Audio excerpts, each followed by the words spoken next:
Hey everybody, Matt Ball here. Today I wanted to talk to you all about drop shotting. This is a technique that has really put a lot of fish in the boat for me this year, and it's also a technique that I really didn't use a lot until the last couple years. It's one of those techniques that I think that once you learn to do it and once you gain some confidence in it, you're going to catch more fish. It's just the way it presents the bait. It just gets it down there, it gets it in front of their face, and it presents it in a real natural way. So that's something that I've had a lot of success with this year that probably in the past I didn't. I want to show you a few of the baits that I use with the drop shot and the hooks that I'm using, and also the rod action that I like to use for that. Start with the rod, and right here is one thing that I changed in my drop shot technique that I really think has helped me. I started out drop shotting with a really light rod, something that really had a lot of whip to it, a real light action, medium light. It worked, but I had to use such a light wire hook, and I really didn't feel like I was getting a good hook set a lot of times with that light action. What I've started to do in the past is I'm stepping up to a medium action, and sometimes even in a really deep water, a medium heavy action bait spinning reel. What I mostly use is this medium action Omen spinning reel and rod. Sorry, this is a Creed GT reel. And I use braid with a leader. And what I'll do is if I'm in really clear water, that leader that I tie on is going to be really long. Sometimes, like at St. Clair this year, I actually spooled on about 20 feet of fluorocarbon just to really get the braid out of the water because of the wind and the current. The braid was picking up the current, and that fluorocarbon just kind of sliced through a little better. So depending on your conditions, I'll use a leader that's anywhere from 6 feet all the way up to 20 feet, depending on the conditions and the water clarity. Now, once I have that leader, I'm using fluorocarbon. I like to use the weedless split shot drop shot hooks from Gamakatsu, and that is a hook that has given me a lot more confidence in throwing this, because most of the places that I fish have a lot of cover, a lot of wood. Even if you're out fishing deep, you're probably going to run across some stumps and some treetops. And one of the biggest things that held me back from drop shotting in the past was probably the fact that it's a pain in the butt to constantly retie a drop shot. So by using this weedless hook by Gamakatsu, that has really helped me keep from having my line broke all the time. So that's just the way I do it. A lot of guys like that open hook, and I will go to that. Just a standard drop shot hook, just like that. I'll use that if I'm in a lake that doesn't have a lot of cover and I don't really feel like I'm going to get snagged.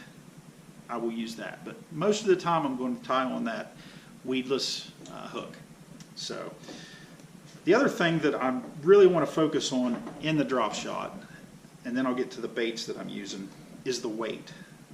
That to me has been the key to my success as far as getting confidence in drop shot fishing.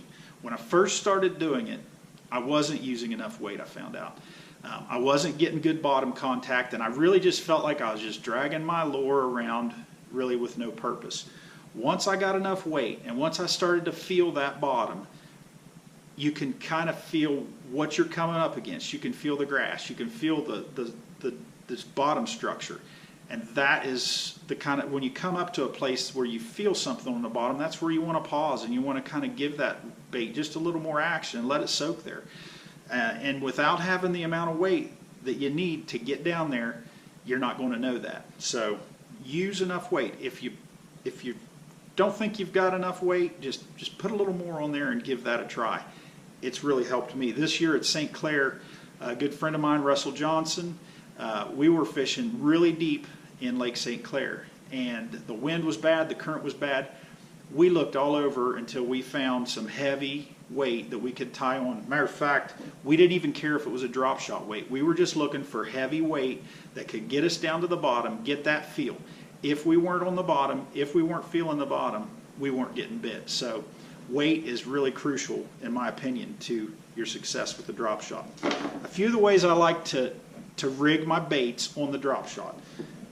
The standard way that most everybody generally does, and I do also, is they'll just take their bait. This is a 412 free minnow in a 3.5 inch standard formula. That's a great bait. It's got a ton of action. I mean, it really just jumps around down there when you're on the hook. So most guys typically just run that bait through the end just like that and what they call nose hook. Now what I don't like about that is a lot of times your bait's going to end up sliding down. Once it gets in the water for a while, that's going to get loose, and it just likes to slide down, and a lot of times you got a bait that's hanging down. So what I've been doing to combat that is I'll run the hook through the center of the bait just like that, run it through and out the top just like that, and then I'll run the bait up on the hook. That keeps it standing out a little bit better in my opinion. So that's how I rig it. And if I'm in cover, I'll use these weedless hooks, and I've got that weedless aspect right there. That works really well for me. So that's probably my main way of doing it with the that's the 412. That's in a Tennessee Smoke, I think. It's a great color.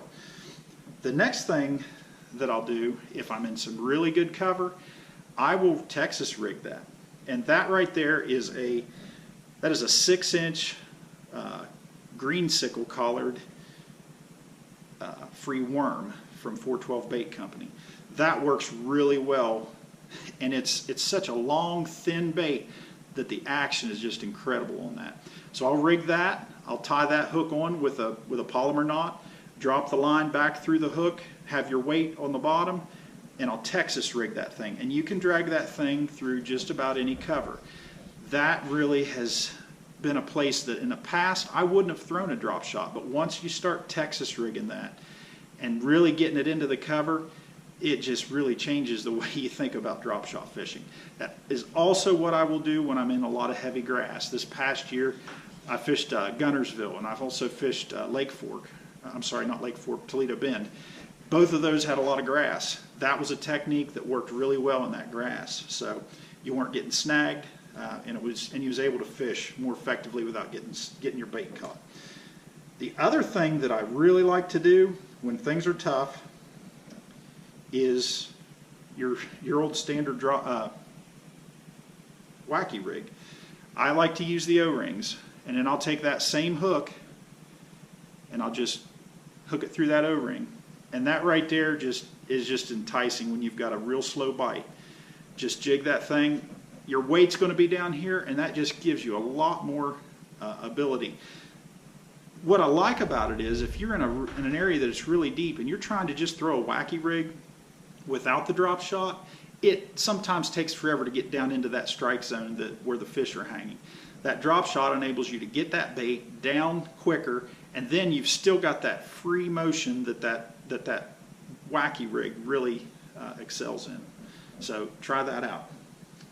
And the other thing that you don't want to ever be afraid of doing is when you're out fishing and you really want to maybe upsize your bait.